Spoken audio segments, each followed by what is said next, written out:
The following podcast contains spoilers for Jungle and They Shall Not Grow Old. You have been warned.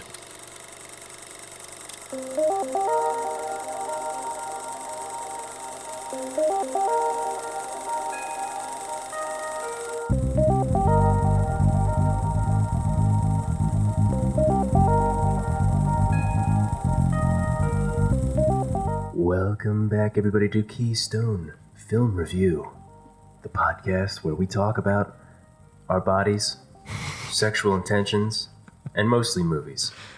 But that's neither here nor there. So, Michael, hello. How are you, buddy? I'm all right, just coming off of some food poisoning.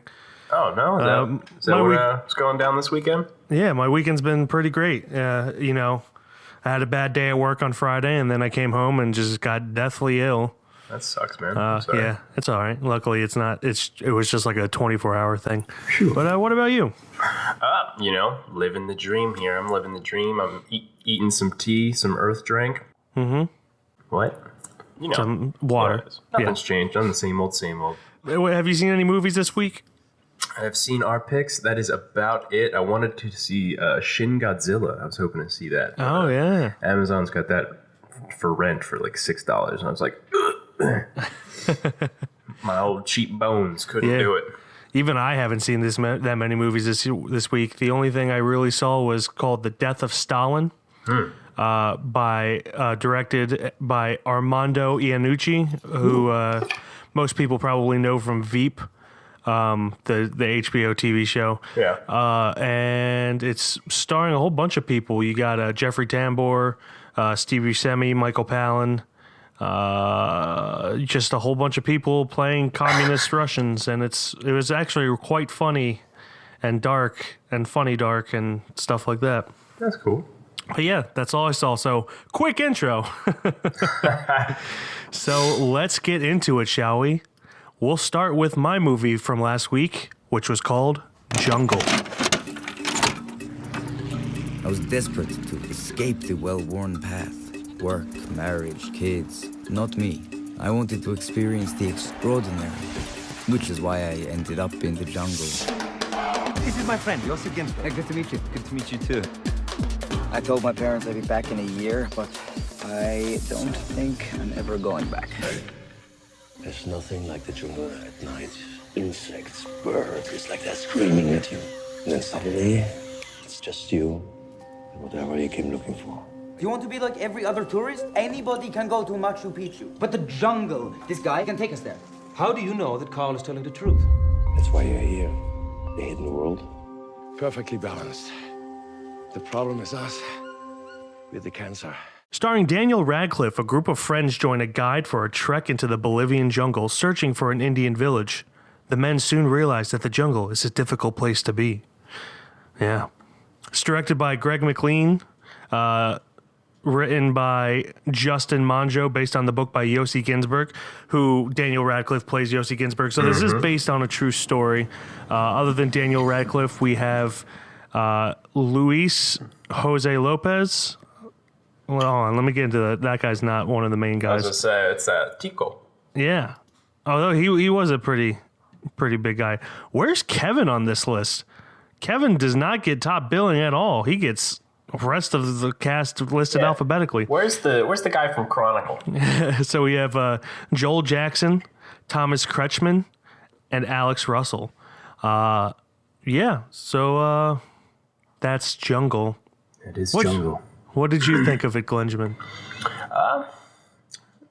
Well, for me, I didn't know it was a true story until the end of the movie, where they kind of give you the whole gist of what happened. Mm-hmm. Until that moment, that really changed the perspective of the movie for me. Yeah, I could see that. So, from what I was sitting here, just thought it was some guy lost in the jungle movie.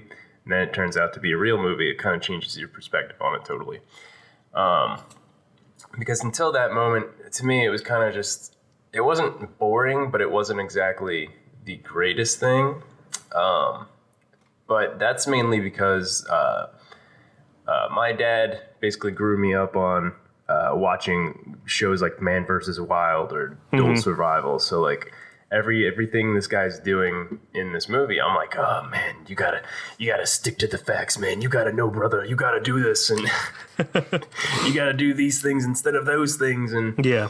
But that's more or less my mentality. So it was a little difficult for me trying to enjoy this movie more than I. To the movie's defense, they never say that he is a survivalist. Yeah. He's really just this college age kid that gets thrown into this situation where he's forced to survive. Yeah, it never opens up with a title sequence going based on a true story.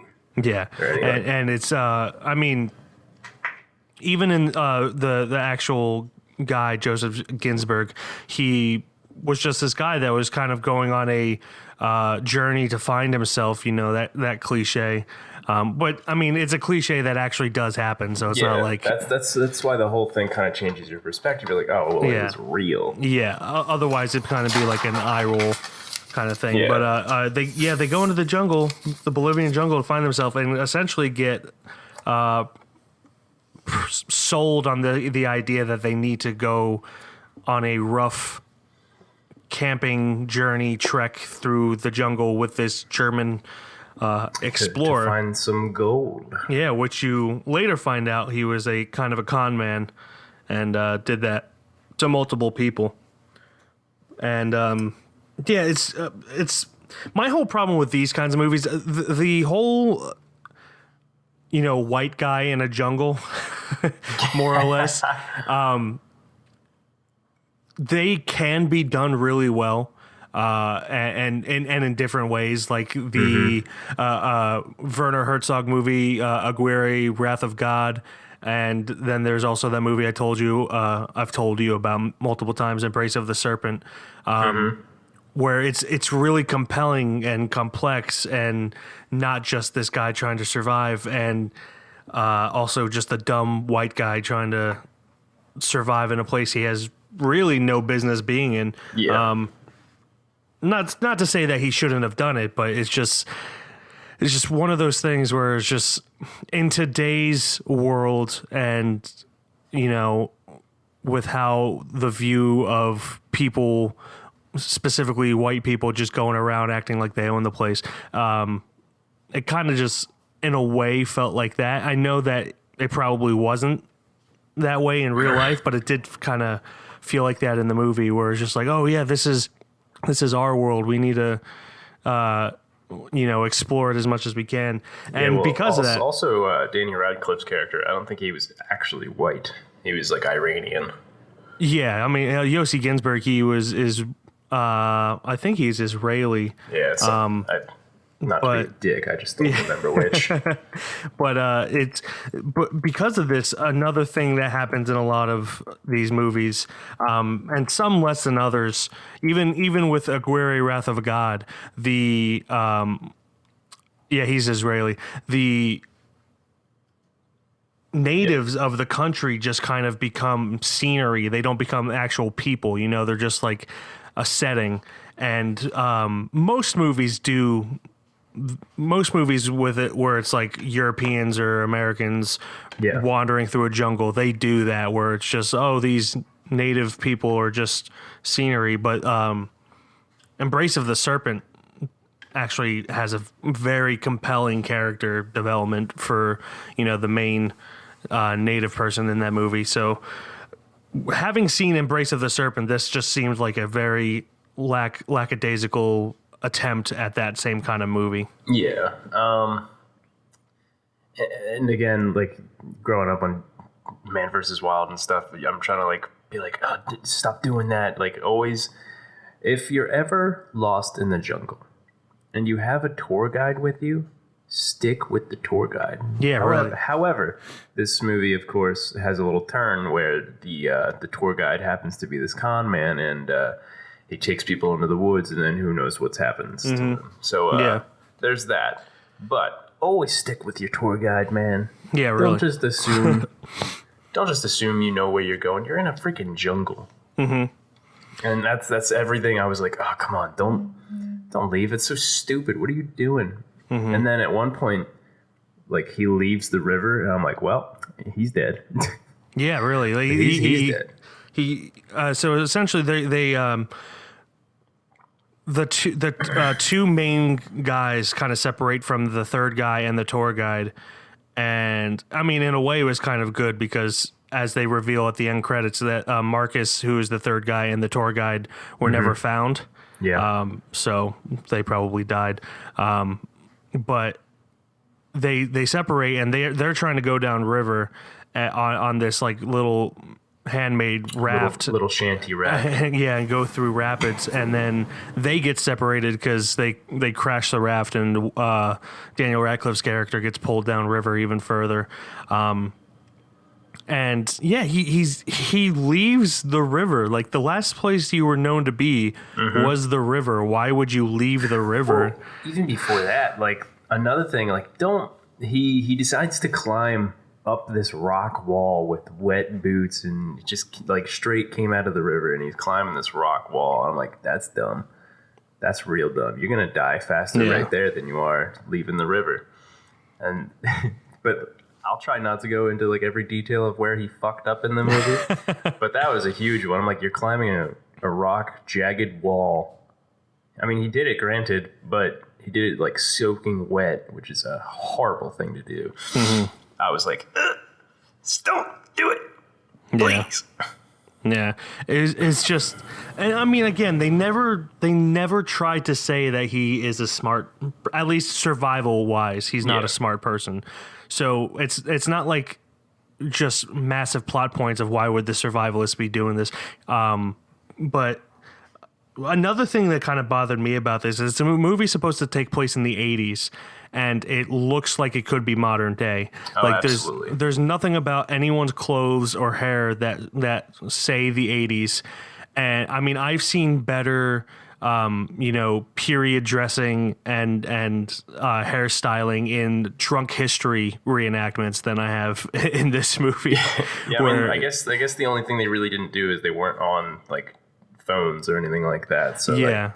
But still, even then, you couldn't tell. It just looked like a bunch of hipsters without phones. And I'm not saying that they need to like have everyone's hair changed. The hair is probably the least important part, but like have like a earth toned polo or something. Other than the flannel that they had. I mean, granted, what they were wearing could have been in the 80s, but it really just didn't read the way that I felt like it should have. And maybe that was intentional. Maybe it was planned that way just so people could connect better to it. But I really felt like it was more of a detriment than a help to it by doing that. And just a little tight polo shirt as they wore in the 80s would have gone a long way. Yeah, absolutely. Like the character. Marcus, right? The guy with the glasses. They just made him look like an average day hipster. Like I'm sure they showed a picture of him at the end. I mean, the actor looked like the dude, but as far as a wardrobe goes, everything looks like from now. Yeah. But, still, it's picking details here. It was. Yeah, it didn't do it for me. Yeah. There's one thing most people will not enjoy about this movie, and that is the removal of a good old parasite or something. Oh yeah, in his forehead. I honestly probably was not paying attention when he got that parasite. How did he get it?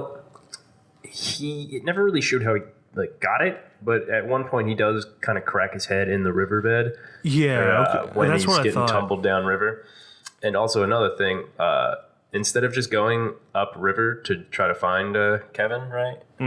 He just kind of treks into the jungle, and that was a point I forgot to make too. Why not just go up river to find your buddy? But anyway, the parasite, he did crack his head in the river at some point, and then it never really showed how he got it afterwards, but I would assume one of the nights he was sleeping on the ground didn't help. Yeah. But it never really just showed exactly what happened. I mean, that was given the rest of the movie, a pretty impressive effect with the parasite in the head.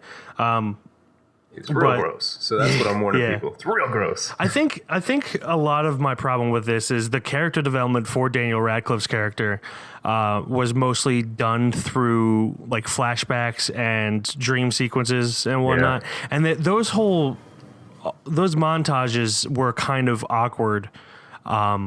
In both pacing, and they were just so different from the rest of the movie. Well, yeah, they made it like dream states. Like every time you went to sleep, they do a flashback, like the cliche that they do instead of just doing it. And for some reason, almost every single one, or at least the hallucinations, involved a topless girl for whatever reason, and that just seemed kind of gratuitous. I mean, they didn't show anything; it was just like her back and turning to the side, but it just seemed unnecessary. Yeah, that was the one thing I was a little upset about. Like they did remark on how there would be natives in these jungles, and then you finally come across one, and then she's a damsel in distress, basically.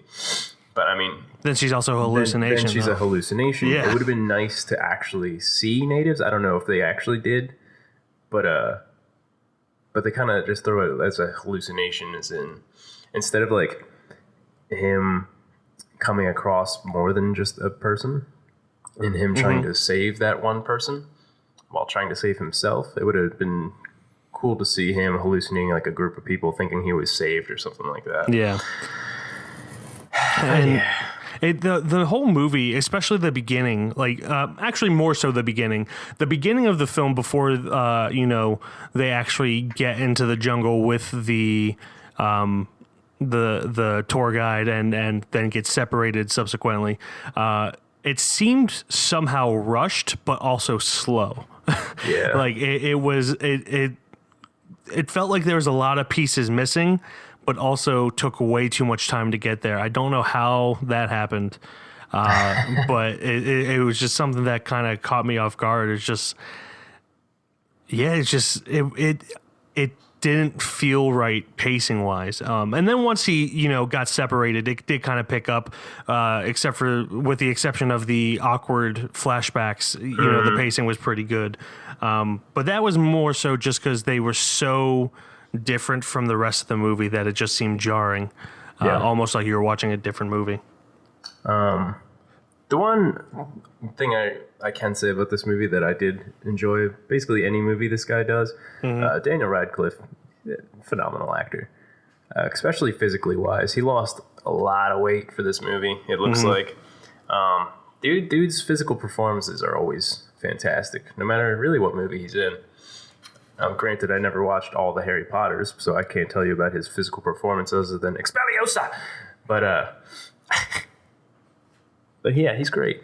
Yeah, I'm actually really glad that Daniel Radcliffe has a career after Harry Potter, Absolutely. I mean, even more so than Emma Watson, which before Harry Potter ended, everyone thought would be like the bigger go-to actor of the three main Harry Potter actors. She probably could be, too, if she actually went for it, but yeah, I don't know. But, I mean, with Swiss Army Man, Imperium, this... I'm sure there's a whole bunch more that I'm just missing right now, but he's got a really solid career going for him, and I like that he's doing smaller independent movies too, and not just going for blockbusters. They fit for what he seems to want to do. Absolutely, yeah, and he's a pretty good actor too. I mean, I know with Harry Potter he was kind of struggling with alcoholism at that point, so he wasn't at his best, and you can definitely tell in Harry Potter when he's kind of drunk, and he wasn't that great of an actor in Harry Potter, but he's really turned it around. I think he's sober now. Not that that always has something to do with talent, but he seems to have his life together, and I'm glad that he's turned things around. I actually didn't know any of that, so yeah, he at a young age was struggling with alcoholism, and he said he doesn't remember filming a lot of Harry Potter because he was just wasted the whole time. Yeah, I mean, I would be too. Yeah, maybe not, but whatever. What else do we have here? I think I go on to say about the end credits kind of reveal that Carl was kind of the bad guy. Also, this movie did a really I wouldn't say really good job, but a pretty good job of making you feel like Carl wasn't a bad guy until, Yeah, that was a really good. I mean, even then, I feel like he probably didn't have, malicious intent. He probably was just trying to be a tour guide and just not doing it as legally as he probably should have. And him and Marcus, disappearing was probably more of just ineptitude than it was, malicious intent. Yeah, I mean, obviously we'll never know, but I did enjoy the fact that they didn't really paint him to be the bad guy. He was kind of just a guy. Yeah. In fact, I kind of liked him more than I liked Kevin, who were supposed to be rooting for Kevin at the end. Yeah. And I mean, you do in a way turn around and start rooting for him, mainly so he can find Daniel Radcliffe's character. And as much as we've been like trashing this movie, it's not a terrible movie. No, it's not. It's just when it's a mediocre movie, it's easier to point out flaws than it is positives. I think positives, Daniel Radcliffe did a pretty good job with what he had. The director, Greg McLean, who actually directed Belko Experiment, I think other than the flashbacks and dream sequences, he had a pretty good vision for what he wanted. And it seems like this probably just fell apart in the editing room, which is unfortunate. Yeah. But yeah, it's not a terrible movie. It's just it could have been so much more, especially with the Amazonian jungle backdrop. There's so many great movies that use that backdrop that I mentioned earlier, and the Lost City of Z, another one where it's just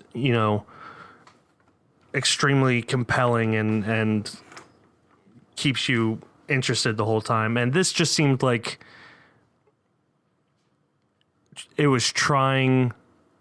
It didn't have a lot of the character development that Castaway had that made Castaway great, which is another survival movie. Yeah. It just he didn't seem to grow in the time they was there. Granted, Tom Hanks in Castaway was gone for 4 years. In this, he was only gone for like 2-3 weeks. But it's still just something that was very apparent. Yeah. Yeah. I'm not trying to. It's not really a flaw. I wish this movie had pointed out more of Marcus's point of view too. That way we could feel like we could root for him a little bit, like more. Yeah, they kind of made him look like a little bitch at some points. Which I mean, like what he was going through was very. Or wait, not Marcus? My bad. Well, yeah, that character. Yes, he did. They did point out in the beginning of the movie that like, oh, he's like somebody I've never met before, and then he turns out to kind of be a little bit of a little bitch. Yeah. Rest in peace. Yeah. I'm not trashing it. It's just the way they portrayed him in the movie. Yeah, definitely. But I meant Kevin. I wish they had kind of gave a little more about him. I know they kind of like, oh, what happened to Kevin? Maybe that kind of point of view for the audience. But it more or less, I think it would have been better if they had done more with Kevin instead of just like kind of going back between the two. Yeah. Yeah. That way. And even like just having more development for him in the beginning, because when they start going down river with Carl, who's the German tour guide, he just starts yelling at Carl for not driving a raft correctly, and you're just like, why are you yelling at him? Like you find out later that he grew up on river rapids and stuff like that and knows how to navigate them, but during that time when he's just yelling at Carl, you're just like, shut up, Kevin. Yeah. Listen to the tour guide. I mean, you find out he was right later on, but like during it, you're just like, what are you doing? Still, that whole scene was like, why is he being such a dick right now? Yeah, really.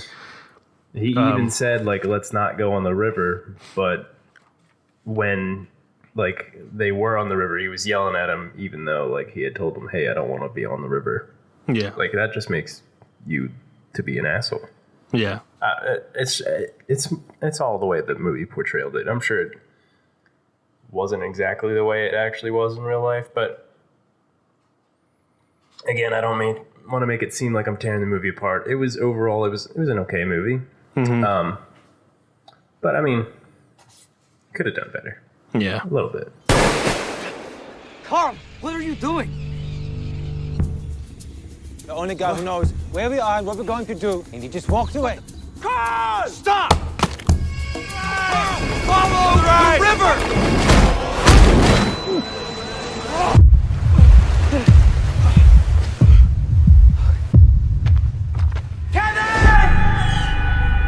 You have a map, and people are coming to save you. All you have to do is keep going. And going, and going. And going. And going, and going, and going. And going, and going, and going. And going, and going, and going.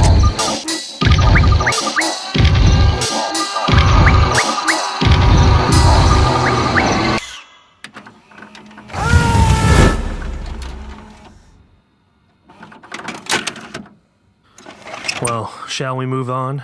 We shall move on. Let's move on to They Shall Not Grow Old.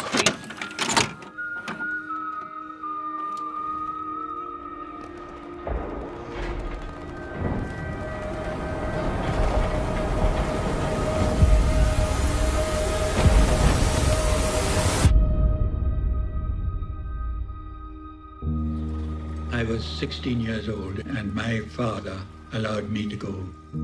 I was just turned 17 at the time. I was 16. I was 15 years. When they came to us, they were frightened children and had to be made into soldiers. Boys, here it comes. We're in the pictures. I gave every part of my youth to do a job. A documentary about World War I with never-before-seen footage to commemorate the centennial of the end of the war. Directed by Peter Jackson, you know, of Lord of the Rings and King Kong fame. Dead Alive. And so forth. Yeah. All right, well, let's go on and get right into this, shall we? I picked this because I knew you're a fan of history. You like to conjure up the memories of past. I do.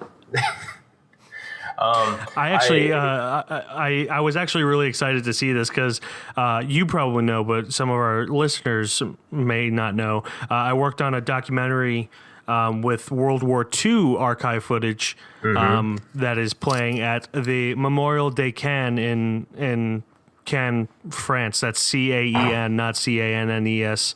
It's pronounced the same for some reason. I don't know why. But that's in Normandy. It's essentially a museum in France that it plays this movie for the next 20 years. And I have not seen it on the 9 screens it's supposed to be showing on. Because, you know, like, not everyone can afford to go to France all the time. You'll get there. You'll get to see your I'll get stuff there one eventually. But yeah, this just kind of brought back a lot of memories of that, good and bad. So yeah, So I had specifically picked this for you, but also I am I wouldn't say big fan, but I'm a fan of World War I and II stuff myself. I'm not really a fan of most other things, but I was really looking forward to this, and I gotta say, I really enjoyed it. I really did enjoy it. Yeah, I enjoyed it for the most part. I felt like the it begins with, you know, pre-war stuff. So the footage was partially, you know, taken and colorized, and they added sound effects and ADR and all that. And that was for any time that they were actually in battle, but everything leading up to the battle and after the everything leading up to the war, excuse me, and after the war was in black and white, and that I felt like they in a way they kind of took too long to get to the actual colorized part. I can see that. Just because and not because like what they were saying wasn't compelling, but you advertise it as the colorization of archive footage, and then you take a very long time to actually get to it. It was like, what, 15, maybe 20 minutes? Yeah, 15, 20 minutes. But, and it was 15, 20 minutes of voiceover interviews from World War I veterans without any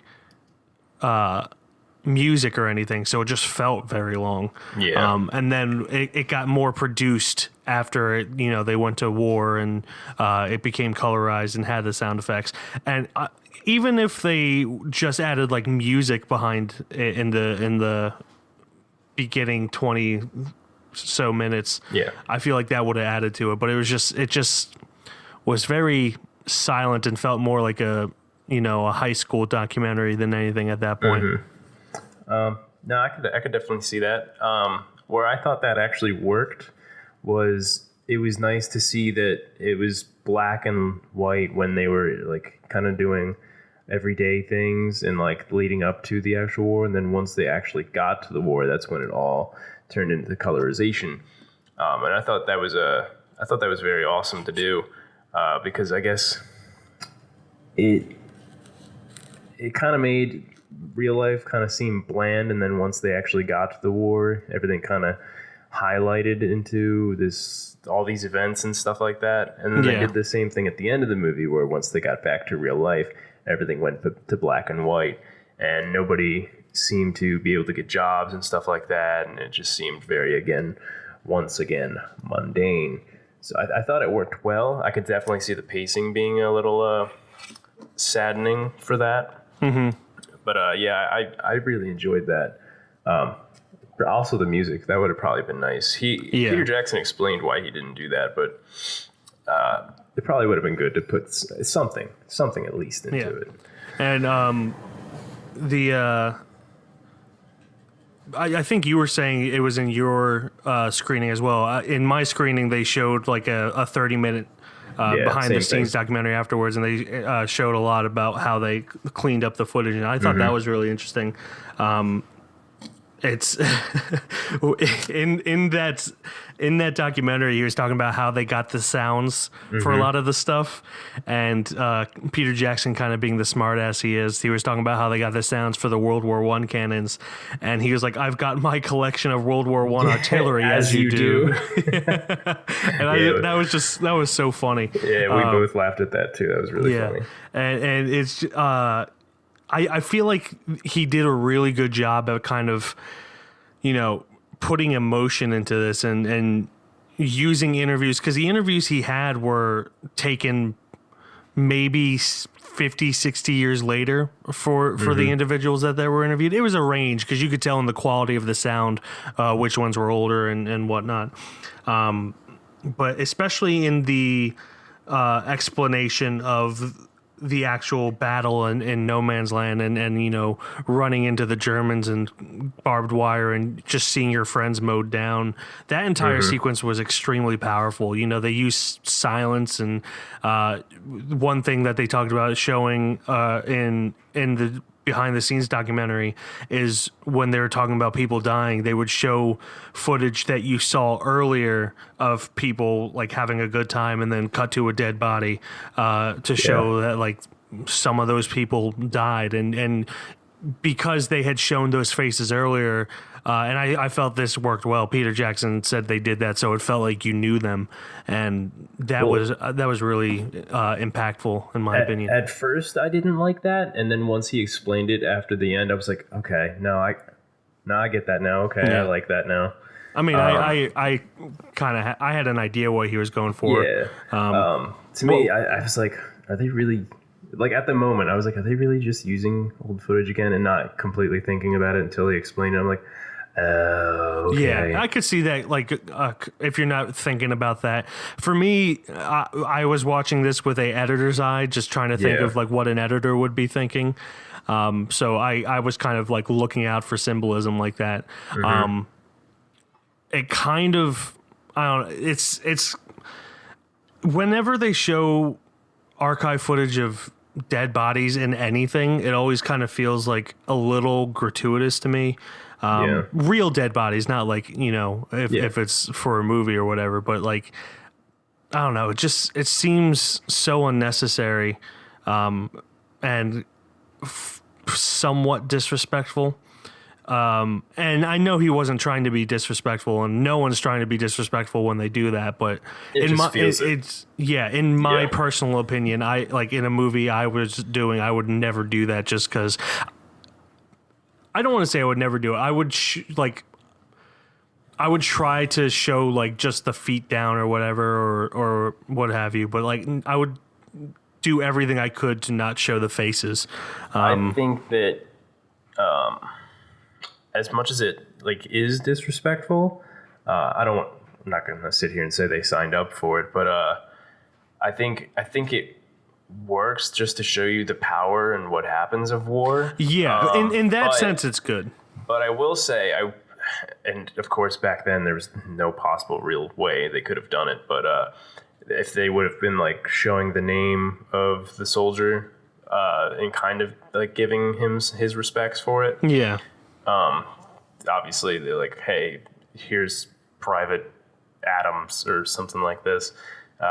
Rest in power, friend. Or just yeah. just something. But no, I understand what you're saying. Yeah, but that's just a personal opinion. It's not enough for it to deter me away from a movie. Yeah. But there's just a lot of documentaries that do that, and I know they're just trying to show like the horrors of war and everything, and you know. Especially back then when it was straight horror. I think it also has something to do. I just finished watching the Ted Bundy tapes. They do that, not to the same extent, but they do that a little bit in Ted Bundy tapes. It's definitely worse when they were like a victim of murder. Yeah. Because it's like, we already know Ted Bundy is a piece of shit. We already know he's a terrible person. You don't need to show me what he did and show that poor woman's face. Understandable. And it's just... Yeah, it's a lot. It's a lot to handle. Yeah, and I did really enjoy how this was more of an emotional retelling of history rather than just like an educational. Yeah. Like I would never take everything that was said in this as 100% fact, but it was interesting to see, you know, first person accounts of what had happened, and especially with like the years. With years having gone by, there's more of a separation from it. So they kind of looked back on it more fondly, at least the good parts, and then the bad parts you could tell that they still had some struggles with. But it was nice to see an emotional retelling of it. Yeah, I'm sure they might, but I really hope when this movie actually does come out. On like DVDs or something that they keep the Peter Jackson interview at the end in, because he really did a great job of explaining why he did the things that he did and why he did certain things. What was I about to say? Oh my God, I blanked out as soon as I started. What'd you just say? I was talking about the emotional retelling. Oh yes. All right. So he was saying at one point that my computer just shut down.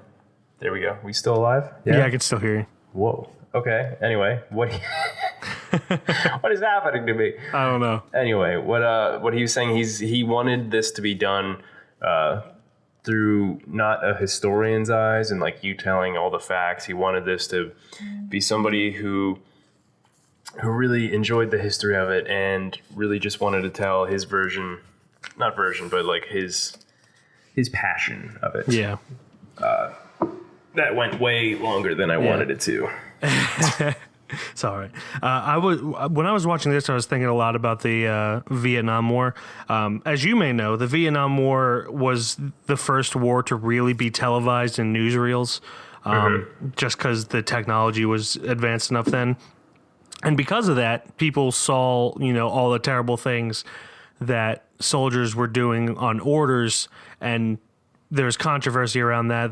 Some people blamed the soldiers, even though it wasn't really their fault. They were just following orders, and you know, they went through just as terrible things.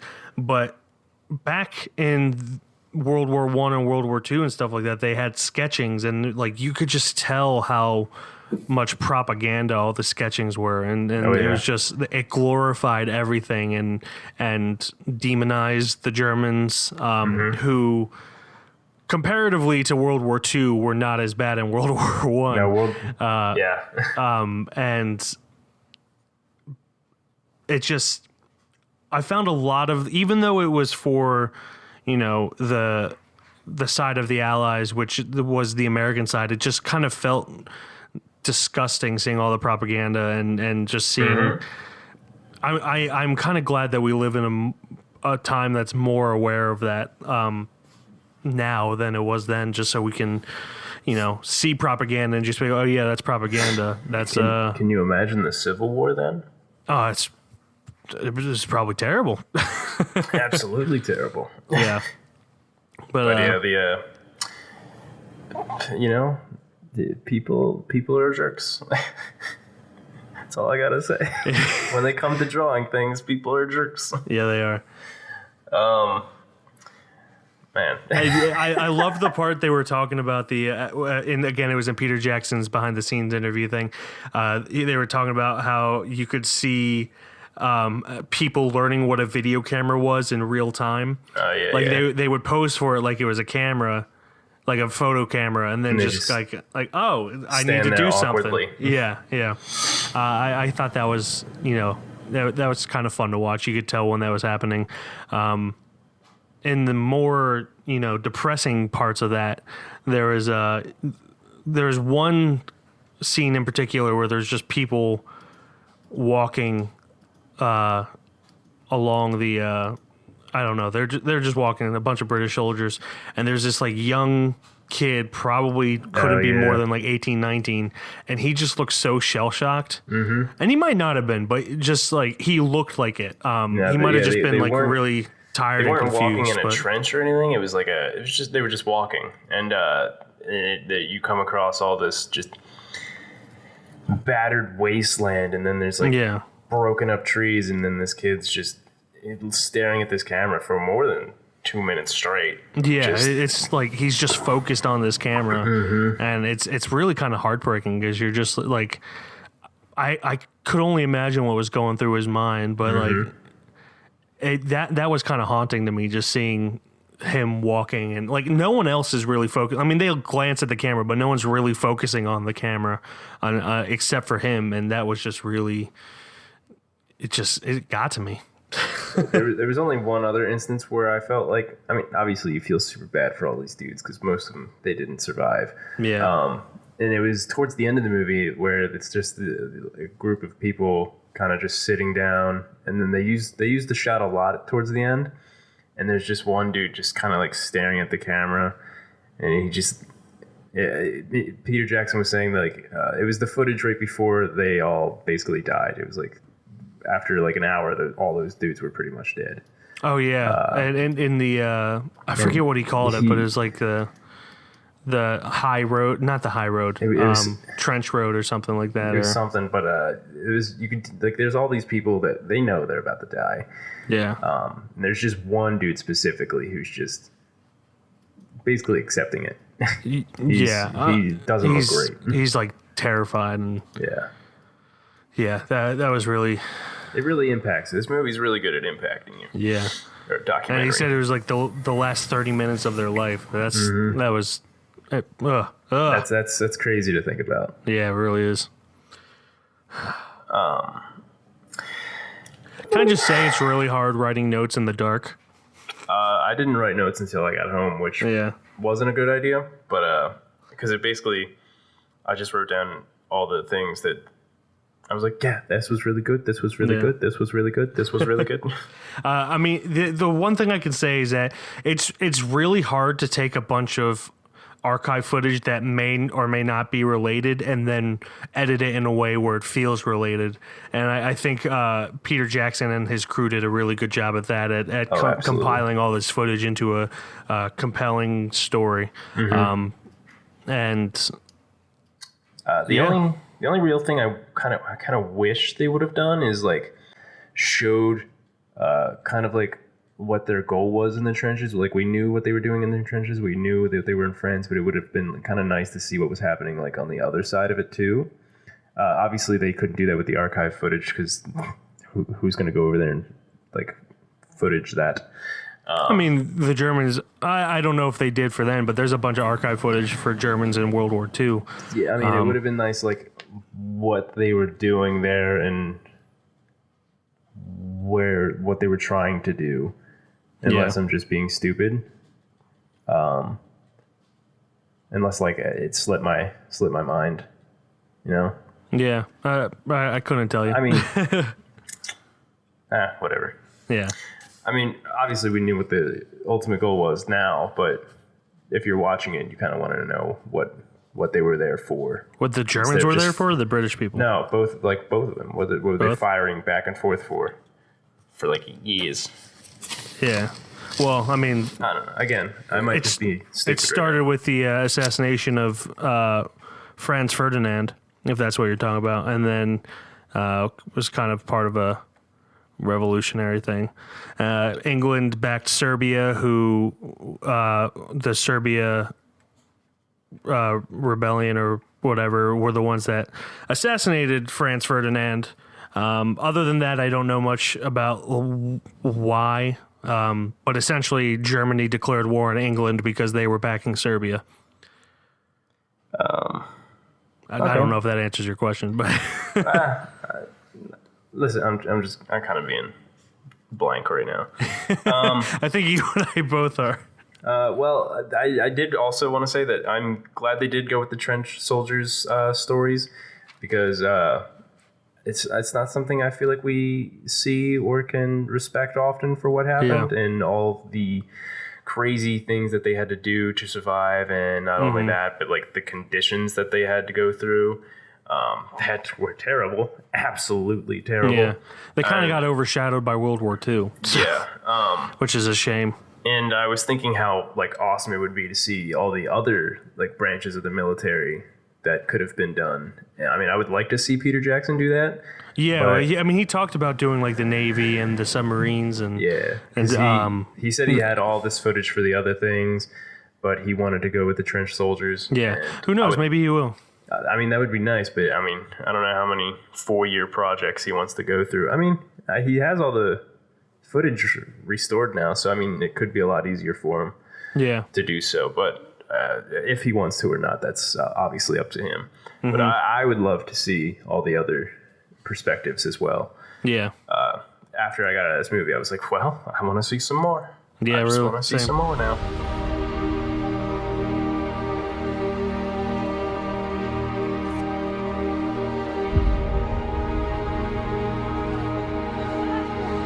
Stand this part of the trench over there.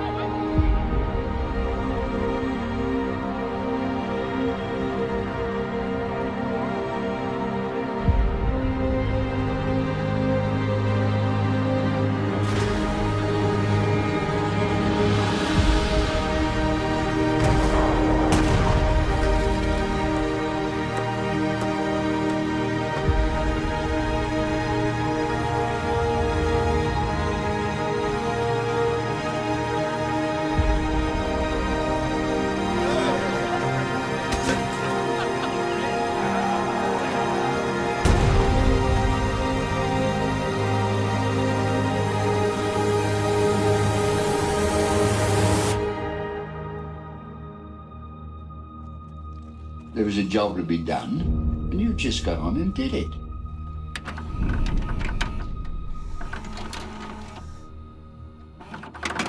All right. Shall we move on to The Judgment? I think so. All right. Let's talk about Jungle first. So with Jungle, it could have been so much better, I feel. And it just fell flat in a lot of places. Mainly with character development. I feel like that was its biggest detriment to itself, was its lack of character development. So everything considered, I'm going to say no. This will not go on the shelf. Hoi, hoi, hoi. Sorry, Harry Potter. You know, he probably gets drunk because he gets called Harry Potter a lot, and I feel bad. I really did like Daniel Radcliffe in this movie, but however, if they would have from the get-go say this was based on a true story instead of waiting till the end, where like then that's where it kind of changes your perspective on it. I feel like I would have had more of an interest, but overall I was not. I mean, if it helps you be at ease, I knew it was based on a true story going in, and it didn't really help too much. Yeah, I mean, at the end Well, that's the thing. At the end, it did change my perspective at least a little bit. And like, okay, I can't give this guy too much shit. But that the whole time, if I would have known from the get-go it was a true story, I wouldn't have been so harsh on it during the movie. Okay, yeah, that's fair. I'm not gonna chase skirts around here. It's gonna definitely be a no for me. But I'm just saying, it would have been nice to see a little bit better. Yeah. So that's a negative. All right. Well, that's a no for Jungle. Let's talk about They Shall Not Grow Old. Okay. Well, here's the thing with documentaries. For me, if I really enjoy it and I want to see it again, it's obviously, especially with a more than movies, I will definitely say yes to the shelf. Because if it makes me want to watch it again, then I will definitely be happy to put it on the shelf. Usually with other movies, like, oh yeah, I'd watch that movie again. But overall, it was just good. Documentaries kind of get like a 2 times. They're like, oh, I'd watch that again. So it's definitely going on the shelf. You know what I'm saying? I do know what you're saying. That makes it tough for me. Yeah, because I felt like the beginning really took me out of it. On one hand, this is a technological, advancement that precedes like any kind of film colorization before it. Oh, did I say that he did restore all of the footage? Yeah, you did. Did he say that? I think he said that. You said it. I don't know if he said it. He restored all of that footage. That's crazy.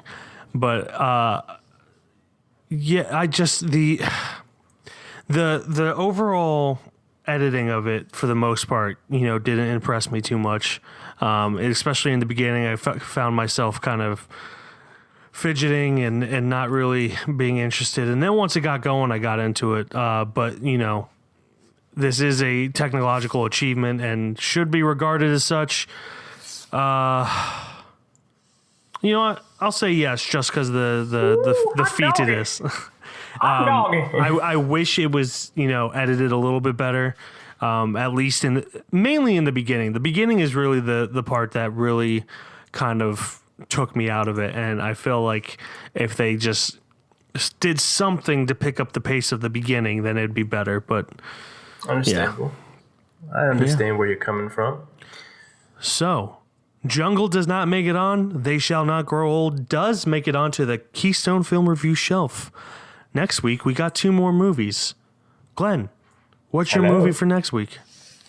All right, so I know that I was going to pick one, but I didn't. And you may think that I'm going to pick it, but I'm not.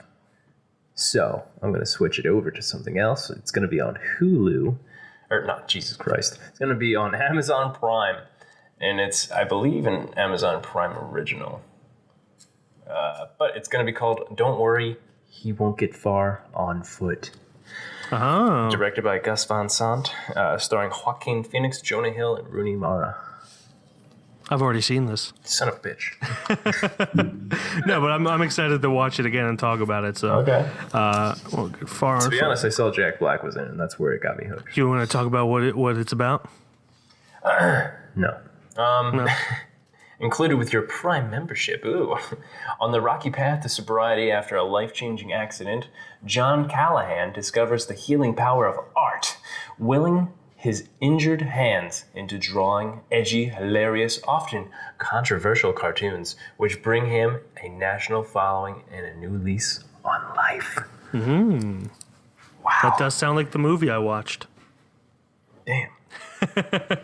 Honestly, I didn't even check to see if you watched. I was just like, yeah, what? It's fine. It's fine. I'll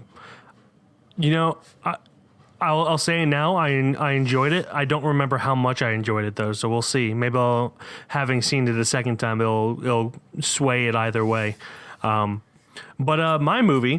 So this week we watched Jungle, which was a movie about a man wandering around the Amazon jungle, and it was kind of disappointing. Yeah. And you know what? I've been thinking about having this movie on here for a very long time, and I talk about it a lot, talked about it in this podcast. So on Amazon Prime, you can watch Embrace of the Serpent. Ooh, there it is. or El Abrazo de la Serpiente. That's what it is. Serpiente. Directed by Kiro Guerra and starring Niblio Torres, Antonio Bolivar, Jan Bijovet, something Norwegian or whatever, and Brion Davis. It is the story of the relationship between Karamakate, an Amazonian shaman and the last survivor of his people, and two scientists who worked together over the course of 40 years to search the Amazon for a sacred healing plant.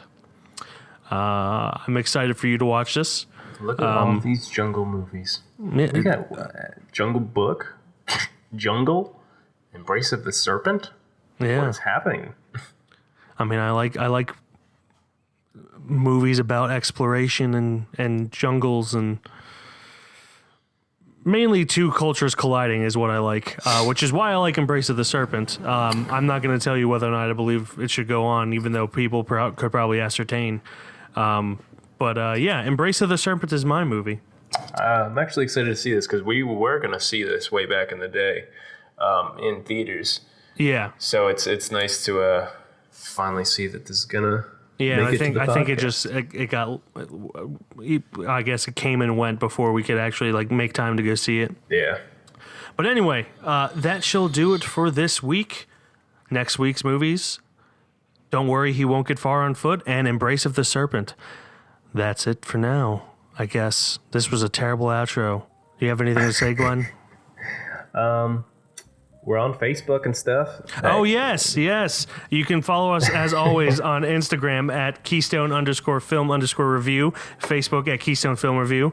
On Letterboxd, I am at Mike KFR. And I am Glenn KFR.